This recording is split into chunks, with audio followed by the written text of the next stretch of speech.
Hello, I am Cedric Suttle. I am a VILS Educational Technology Specialist for Atlanta Public Schools.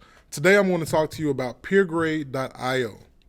Peergrade is an outstanding educational technology resource for engaging all students in critical thinking and collaborative learning through peer-to-peer feedback. This website has simple features and excellent built-in rubrics for students to easily access each other's assignments and offer feedback. This is a powerful way to teach students about giving and receiving critical feedback. Inviting students to evaluate their peers' assignments can be a great way to help students develop empathy and foster attention to detail in their own assignments. Let's jump right into peergrade. To get into peergrade, I go to Google and I will go to peergrade.io. Not .com, but make sure it's .io. Once you're getting started, I always suggest logging in with your Google credentials for Atlanta Public Schools.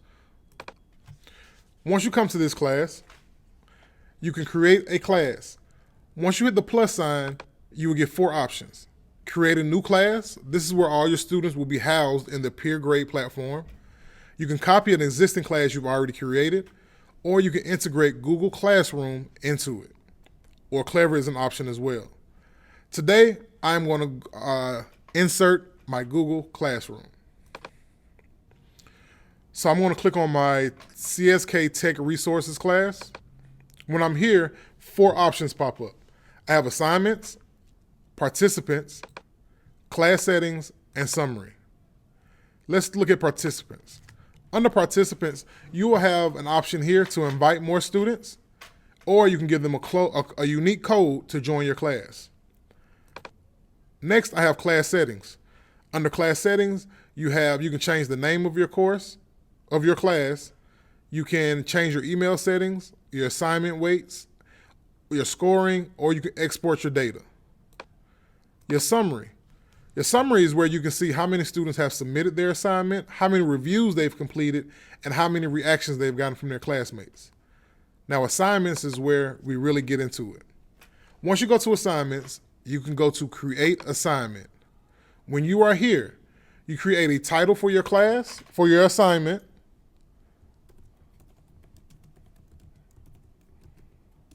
Today we're going to explain the Civil War.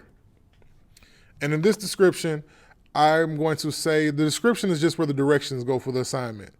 For the description, we can say, compare the Civil War to a current event. You can also upload assignments, directions if you would like. When you're here, before I get there, to the left, you can also copy an assignment you made from one class to another class. So when you're done with the details of your assignment, you can hit next and go to Rubric. Now, every time you go to Rubric, you have 2 questions that's already here for your students to give feedback to their peers. The first one is you can mention something that your classmate did well, mention something that your classmate could improve on. But one thing that I love about peergrade is they have a rubric library. One that I like a lot is the generic rubric. When you go to generic rubric, it has what did you like best about your classmate's work and why? What can be improved about your classmate's work?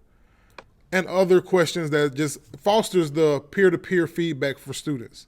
So I'm going to click Copy Rubric Questions. Once I'm here, I have the rubric created for all the students to give feedback to their peers, and I click Next. Now here you have 3 options. You can make this a live session where students can continuously submit responses and give feedback. Or you can make it a homework assignment that has deadlines. I generally use a homework assignment that gives you a deadline for when the assignment is due, and it gives you a deadline for when feedback is due. They have a custom feature that's still coming soon. So I would create the assignment.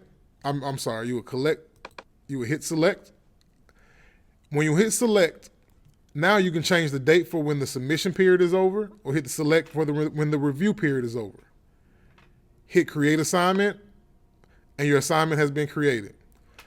This is your overview page from that assignment. You will see how many students have submitted the assignment, how many students have given feedback. If you go to settings, you can go to feedback, and you can choose how many student reviews each student has to complete. If you would like a student to submit their paper and only review 2 papers, you can change that. If you want them to review 3 papers, you can change it to whatever you see fit. One button option that's not standard, but I would choose it every single time, is to require a student to evaluate their own submission using the rubric. I think that's great for self-evaluation. And there you have it. That is it. That is peergrade.io, which is a great tool or resource to have students check each other's work. But what it also does is make students be more cautious about the assignments they submit, since they know their peers will be looking at it as well. Take care.